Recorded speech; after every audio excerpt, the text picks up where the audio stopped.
प्रिय श्रोताओं, सभी को नमस्कार। श्रोताओं, एक बार कबीर जी ने अपने शिष्यों की परीक्षा लेना चाहा। उन्होंने सोचा कि ये जो मेरे शिष्य हैं, ये सिर्फ मेरा आशीर्वाद पाकर के मेरी झूठी जय जयकार करते हैं। इनमें से मेरे से कोई सच्चा प्रेम नहीं करता। इसलिए उन्होंने परीक्षा लेने की सोची। उन्होंने अपने एक शिष्य रविदास जी से कहा कि एक हाथी किराए पर लाओ। काशी नगर में एक सुंदर वेश्या थी। उसके मकान से थोड़ी दूर पर ही कबीर जी के भगत का मकान था। कबीर जी उसके आंगन में रात्रि के समय सत्संग कर रहे थे। उस दिन उस वेश्या के पास भी कोई ग्राहक नहीं था। सत्संग के वचन सुनने के लिए वह अपने मकान की छत पर कुर्सी लेकर के बैठ गई। पूरी रात्रि सत्संग सुना और उठकर सत्संग स्थल पर चली गई तथा परमात्मा कबीर जी को अपना परिचय दिया और कहा कि गुरुजी, क्या मेरे जैसी पापनी का भी उद्धार हो सकता है? मैंने अपने जीवन में प्रथम बार आत्म कल्याण की बातें सुनी हैं। अब मेरे पास दो ही विकल्प हैं, या तो मेरा कल्याण हो या मैं आत्महत्या करके पापों का प्रायश्चित करूं। परमात्मा कबीर जी ने कहा कि बेटी, आत्महत्या करना तो महापाप है। भक्ति करने से सर्व पाप परमात्मा नष्ट कर देता है। आप मेरे से उपदेश लेकर के साधना करो और भविष्य में पापों से बच करके रहना। उस बहन ने प्रतिज्ञा की और परमात्मा कबीर जी से शिक्षा लेकर भक्ति करने लगी तथा जहां भी प्रभु कबीर जी सत्संग करते वहीं सत्संग सुनने जाने लगी। जिस कारण से कबीर जी के भक्तों को उसका सत्संग में आना अच्छा नहीं लगता था। वे उस लड़की को कहते थे कि तेरे कारण गुरुजी की बदनामी होती है, तो सत्संग में मत आया कर। तो सबसे आगे गुरुजी के पास बैठती है ना, वहां ना बैठा कर। लड़की ने ये बातें गुरु कबीर जी को बताई और फूट फूट कर रोने लगी। गुरु कबीर जी ने कहा कि बेटी, आप सत्संग में आया करो। कबीर जी ने सत्संग वचनों द्वारा स्पष्ट किया कि मैला कपड़ा साबुन और पानी से दूर रहकर निर्मल कैसे हो सकता है। इसी प्रकार पापी व्यक्ति सत्संग से तथा गुरु से दूर रह करके आत्म कल्याण कैसे करा सकता है। भगत वेश्या तथा रोगी से नफरत नहीं करते, सम्मान करते हैं। उसको ज्ञान चर्चा द्वारा मोक्ष प्राप्ति की प्रेरणा करते हैं। परमात्मा कबीर जी के बार बार समझाने पर भी भक्तजन उस लड़की को सत्संग से मना करते रहे तथा बहाना करते थे कि तेरे कारण गुरुजी काशी में बदनाम हो गए हैं। काशी के व्यक्ति हमें बार बार कहते हैं कि तुम्हारे गुरुजी के पास तो वेश्या भी जाती है, वे काहे का गुरु है। एक दिन कबीर परमेश्वर जी ने उस लड़की से कहा कि बेटी, आप मेरे साथ हाथी पर बैठकर चलोगी? लड़की ने कहा, जो आज्ञा गुरुदेव। अगले दिन सुबह लगभग 10 बजे हाथी के ऊपर तीनों सवार होकर के काशी नगर के मुख्य द्वार में से गुजरने लगे। कबीर जी के शिष्य रविदास जी, जो हाथी को लेकर के आए थे, वही हाथी को चला रहे थे। लड़की रविदास जी के पीछे, कबीर जी के आगे, यानी दोनों के बीच में बैठी थी। कबीर जी ने एक बोतल में गंगा का पानी भर लिया। उस बोतल को मुख से लगाकर घूंट घूंट कर पी रहे थे। लोगों को लगा कि कबीर जी शराब पी रहे हैं। शराब के नशे में वेश्या को सरेआम बाजार में लिए घूम रहे हैं। काशी के व्यक्ति एक दूसरे को बता रहे थे कि देखो, बड़े बड़े उपदेश दिया करता कबीर जुलाहा, आज इसकी पोल पट्टी खुल गई। ये लोग सत्संग के बहाने ऐसे कर्म करते हैं। काशी के व्यक्ति कबीर जी के शिष्यों को पकड़ पकड़ कर ये सब दिखा रहे थे कि देख तुम्हारे परमात्मा की करतूत। शराब पी रहे हैं, वेश्या के लिए सरेआम घूम रहा है। ये लीला देख करके वे 64 लाख नकली शिष्य कबीर जी को त्याग कर चले गए। उस समय दिल्ली में सिकंदर लोधी का शासन हुआ करता था। लोगों ने कबीर जी की शिकायत राजा से की।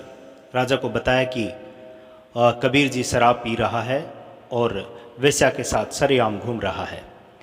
राजा ने आदेश दिया कि उसे तुरंत पकड़कर गंगा में डुबोकर मार डालो।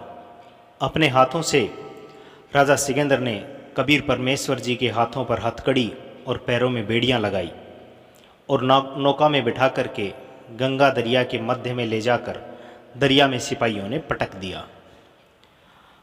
हथकड़ी बेड़ी तथा वो नौका अपने आप टूटकर जल में गिर गई। परमात्मा जल पर पद्मासन लगाकर बैठ गए। नीचे से गंगा जल चक्कर काटता हुआ बह रहा था। परमात्मा जल के ऊपर आराम से बैठे थे। कुछ समय के बाद परमात्मा कबीर जी गंगा के किनारे आ गए। सिपाहियों ने ये बात राजा को बताई। अब राजा ने आदेश दिया कि कबीर जी को पकड़ करके नौका में बैठा करके पैरों और कमर पर भारी पत्थर बांध दो और उसके बीच में रस्सियां बांध करके उसे दरिया में फेंक दो।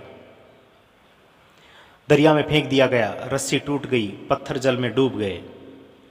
परमेश्वर कबीर जी को कुछ भी नहीं हुआ। परमेश्वर कबीर जी जल के ऊपर वैसे के वैसे बैठे हुए थे।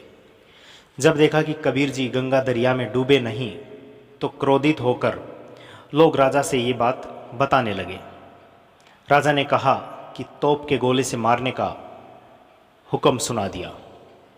पहले कबीर जी को पत्थर मारे, गोली मारी, तीर मारे और अंत में तोप चला दी गई। यानी 12 घंटे तक कबीर जी के ऊपर ये सब चीज़ों का प्रहार किया गया। कोई तो वहीं किनारे पर गिर जाता या कोई दूसरे किनारे पर जाकर गिरता, कोई दूर तालाब में जाकर गिरता। एक भी गोला, पत्थर, बंदूक की गोली या तीर परमेश्वर कबीर जी के आसपास भी नहीं लगा। इतना कुछ देख करके भी काशी के व्यक्ति परमेश्वर को नहीं पहचान पाए। तब परमेश्वर कबीर जी ने देखा कि ये तो अकल के अंधे हैं। उसी समय गंगा के जल में समा गए और अपने भक्त रविदास जी के घर प्रकट हो गए। सभी दर्शकों को विश्वास हो गया कि कबीर जुलाहा गंगा जल में डूब कर मर गया है। उसके ऊपर रेत वगैरह जम गई होगी। सब लोग खुशी मनाते हुए, नाचते कूदते हुए नगर को चल पड़े। सब लोग संत रविदास जी के घर यह बताने के लिए गए कि जिस कबीर को तुम परमात्मा कहते थे वो तो डूब गया है, मर गया है। लेकिन लोगों ने संत रविदास जी के घर पर जाकर देखा तो कबीर दास जी एक तारा बजा बजाकर अपने शब्द गा रहे थे। सब लोग यह देखकर बड़े परेशान हुए और राजा के पास जाकर ये बातें बताई कि वह तो आंखें बचाकर भाग गया है, रविदास के घर बैठा है। यह सुनकर राजा संत रविदास जी की कुटिया पर गए तो देखा कि परमात्मा कबीर जी वहाँ से अंतर्ध्यान होकर गंगा दरिया के मध्य में जल के ऊपर समाधि लगाकर जैसे ज़मीन पर बैठते हैं ऐसे बैठ गए। रविदास जी पूछा गया कि कबीर जी कहाँ पर हैं। संत रविदास जी कहते हैं कि हे बादशाह जी, वे तो पूर्ण परमात्मा है, वही अलख अल्लाह है, आप इन्हें पहचानो। वे तो मर्जी के मालिक हैं, जहाँ चाहें चले जाएं, मुझे कुछ नहीं पता कहाँ चले गए। वे तो सब के साथ रहते हैं। उसी समय किसी ने बताया कि कबीर जी तो गंगा के बीच में बैठे भक्ति कर रहे हैं। सब व्यक्ति तथा राजा व सिपाही गंगा दरिया के किनारे फिर से गए। राजा ने नौका भेजकर मल्लाहों के द्वारा संदेश भेजा कि वो बाहर आएं। मल्लाहों ने नौका कबीर जी के पास ले जाकर राजा का आदेश सुनाया कि आपको सिकंदर बादशाह याद कर रहे हैं, आप चलिए। परमेश्वर कबीर जी उस जहाज में बैठकर यानी कि उस नौका में बैठकर किनारे आए। राजा ने फिर गिरफ्तार करवाकर हाथ पैर बांधकर खूनी हाथी से मरवाने की आज्ञा दी। चारों ओर जनता खड़ी थी। सिकंदर ऊंचे स्थान पर बैठा था। परमात्मा को बांध जोड़कर पृथ्वी पर डाल रखा था। हाथी का जो ड्राइवर होता है महावत, उसने हाथी को शराब पिलाई और कबीर जी को कुचल कर मरवाने के लिए कबीर जी की ओर हाथी को बढ़ाया। कबीर जी ने अपने पास एक बब्बर सिंह खड़ा कर दिया। अपनी शक्ति से अपने पास एक शेर को खड़ा कर दिया। वह केवल हाथी को दिखता था। हाथी शेर के डर से चिंगाड़ कर डर के मारे वापस भाग गया। अब महावत को नौकरी का भय सताने लगा। हाथी को भाले से मार मार कर कबीर जी की ओर वह ले जाने लगा, परंतु हाथी उल्टा भागे। तब महावत को भी शेर खड़ा दिखाई देने लगा तो डर के मारे उसके हाथ से वो भाला गिर गया। हाथी भाग गया। परमेश्वर कबीर जी के बंधन टूट गए। कबीर जी खड़े हुए और अंगड़ाई ली और आगे बढ़ गए। सिर आसमान को छुआ दिखाई देने लगा। प्रकाशमान शरीर दिखाई देने लगा। सिकंदर राजा भय से कांपता हुआ परमेश्वर कबीर जी के चरणों में गिर गया, क्षमा याचना की तथा कहा कि आप तो परमेश्वर हैं, मेरी जान बख्शो, मेरे से भारी भूल हो गई है। मैं अब आपको पहचान गया हूँ, आप स्वयं भगवान हैं, पृथ्वी पर आए हो। तो श्रोताओं, कैसी लगी ये परमेश्वर कबीर जी की चमत्कारिक कहानी कमेंट में ज़रूर बताइएगा। धन्यवाद।